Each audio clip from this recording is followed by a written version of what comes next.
Alright, I'm going to be making a simple salmon pesto fettuccine, and I have this Atlantic salmon fillets with pesto butter, and then I have a carton of sliced cherry tomatoes, some pesto sauce, some cannellini beans, some artichoke hearts, and some fettuccine.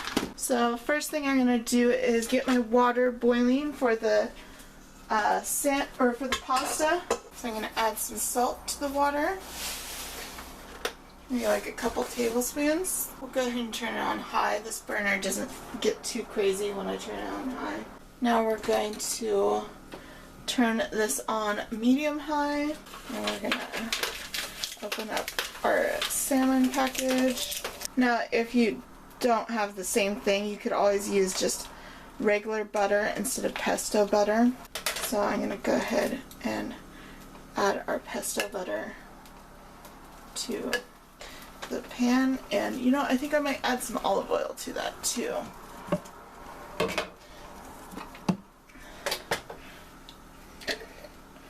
Just probably about another tablespoon of olive oil.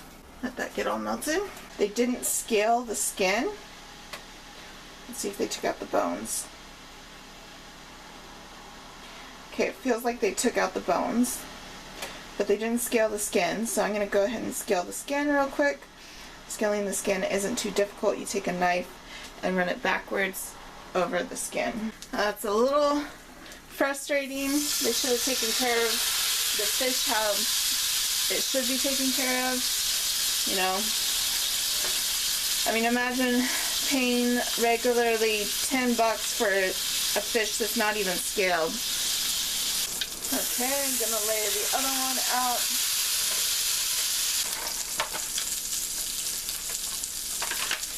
And with this pasta, you want to cook it for 2 minutes.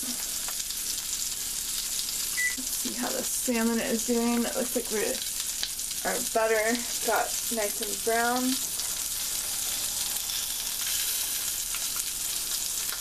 Now the skin is sticking, but at least the skin got brown. That's okay if it breaks up, because we're going to be breaking it up anyways for our pesto. I was just hoping to get some crispy skin on there. But it's fine to break up like that because we're going to break it up in our pesto. It says that this should be done by now, but I don't think it is done.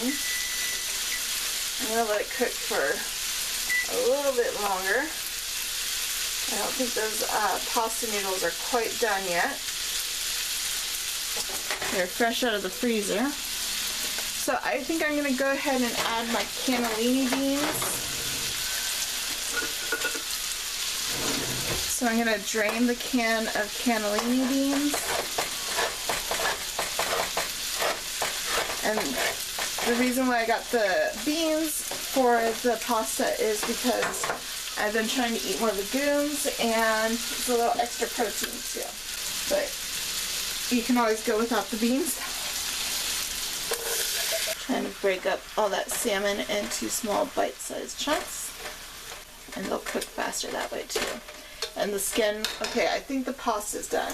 So the skin is starting to come off the bottom of the pan, which is great because salmon skin is so healthy for you. A lot of people take off the skin because the fat, but you gotta remember that fat is what's so healthy for you because it's omega-3s. Okay, that's looking good. So now we're gonna add our artichoke hearts. And, you know, this is a marinated sauce, so why not add the sauce too? It might taste good. It might add some good flavor to the sauce. I'm gonna turn the heat up just a tad. Try and get that heated up. Try and get all that skin off of the bottom of the pan. And now I think I'm going to add my pesto sauce.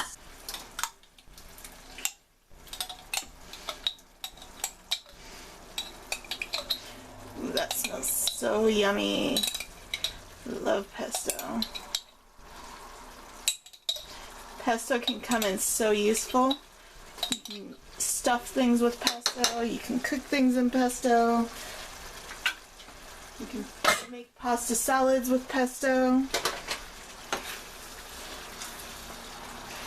Okay, mixing that in the sauce. I think that salmon's pretty much cooked by now. But we're still going to simmer that sauce just in case. We want our salmon to be cooked all the way. Look at that sauce. Doesn't that look delicious? Let me zoom you in on the pan there.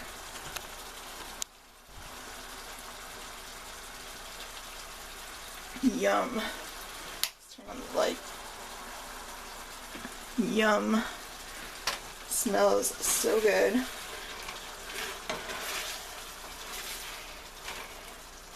Yeah, it looks like that salmon's all cooked now. Salmon usually cooks pretty quickly. So now we're going to add our tomatoes.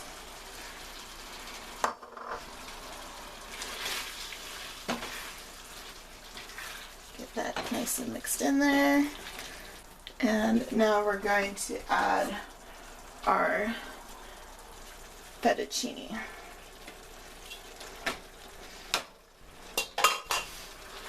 And try and get it broken up and toss in that sauce. Delicious. Look at that. Let's serve some up now. And there is the delicious pesto salmon fettuccine. Can't wait to eat it.